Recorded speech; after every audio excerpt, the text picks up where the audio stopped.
here we are on the beautiful stage of the Conrad in La Jolla, California, and I'm so glad that we will have a chance to play Schumann's Piano Quintet on this stage tomorrow, because earlier this summer when we were in Spoleto, we were sort of thinking that we weren't going to play together. And that's right.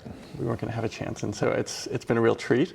And I'd like to ask you a little bit about your violin and this really special instrument that you've just recently started playing, is that right? Yeah, it's been about, at this point, maybe 3 months, actually. 3 months. So I got it in May. Super new. Whatever month this is right now.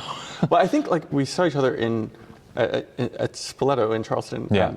And that was like beginning of June, and you had just gotten it. Like, was it it had just been, days I before? think, 2 weeks at that point. Yeah. It was kind of crazy. I mean, I got an email out of the blue being like, you know, from the owner of this violin, I have this Stradivarius, would you be interested in trying it?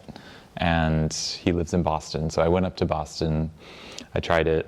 I've actually been playing on a Peter Greiner for almost 10 years. Contemporary German maker. Contemporary German maker. And, you know, it was one of those situations where I felt like I was basically done looking for an instrument with my Greiner. Like, because you loved it so much. I love it. It's very stable. It's just one of those, I mean, it's kind of a rare modern instrument in that it fools a lot of people. Like, it sounds very, there's a lot of quality in the sound. There's a lot of refinement, sweetness. So I had sort of not been looking. And then this email plopped into my inbox. And you're like, oh. And I was like, well, crisis. Well, not really, because, you know, do you turn down that opportunity? Not really. Yeah, no, of course. So of course I went up there. Curiosity got the better of me. I tried this for about 5 minutes, and I was like, yeah, I'll bring it home with me and see how it goes. The problem is that 2 days later I was leaving for a month and a half of concerts. So which violin do you take? So which did I take, right? And of course I ended up taking this because we saw each other at Spoleto, and that was during my travels. But which is a big commitment, because, you know, if you're playing concerts then and you don't feel comfortable, or if it's just so much unknown. Well, the first thing I played on it was Stravinsky Violin Concerto, which is like an undertaking on an instrument that you know very well and are comfortable with, and like an even crazier undertaking on something that's brand new to you. How'd that go? You know, I sort of continue to feel like it's an exploration with this instrument, which I guess it makes sense because it's only been a few months. But the method of producing sound, or of hearing yourself and your sound, conceiving of your sound, is completely different between this violin and the Greiner.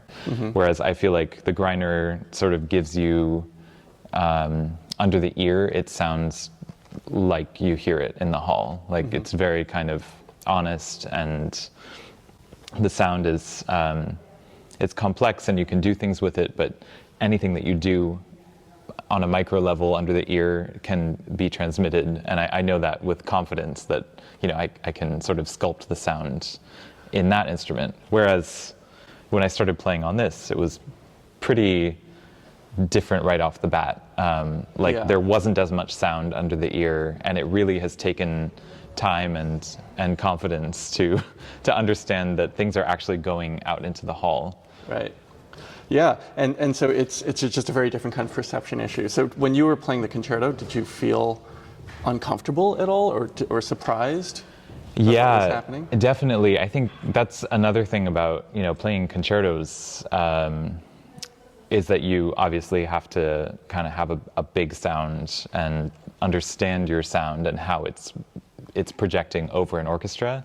And that was definitely an adjustment. I mean, it continues to be. It's I've played now several concertos on this, and it's been it's just each time is different. I've gotten it adjusted a couple times, and so like, did you know what strings to put on, what kind of strings, brand, or like did you do what you were familiar with? Yeah, exactly. So I've always been using just Peter Infeld GD A.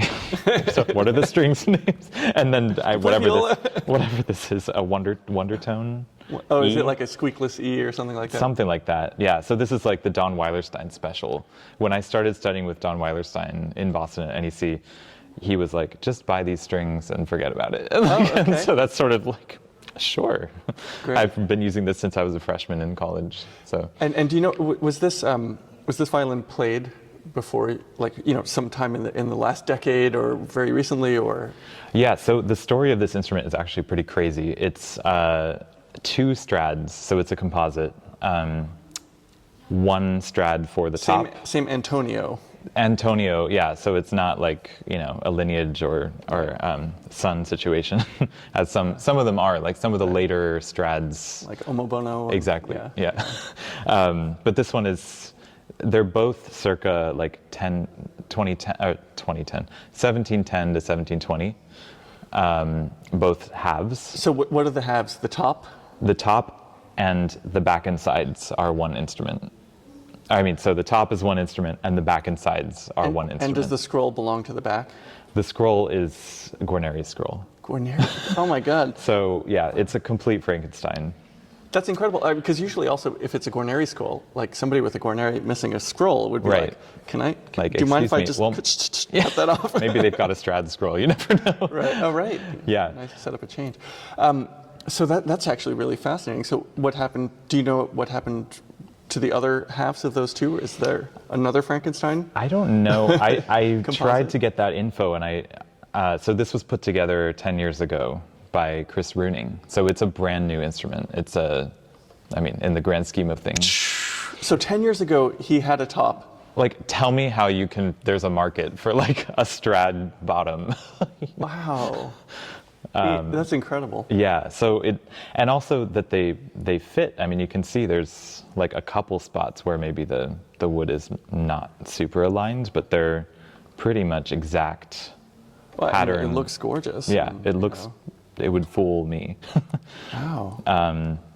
And yeah, he said that the back is from, I guess they can do the dating of the wood and all that to know that the back is from the same tree, I believe, or the same slab of wood as a lot of the famous strads from that period. With the dendrochronology, you can see the...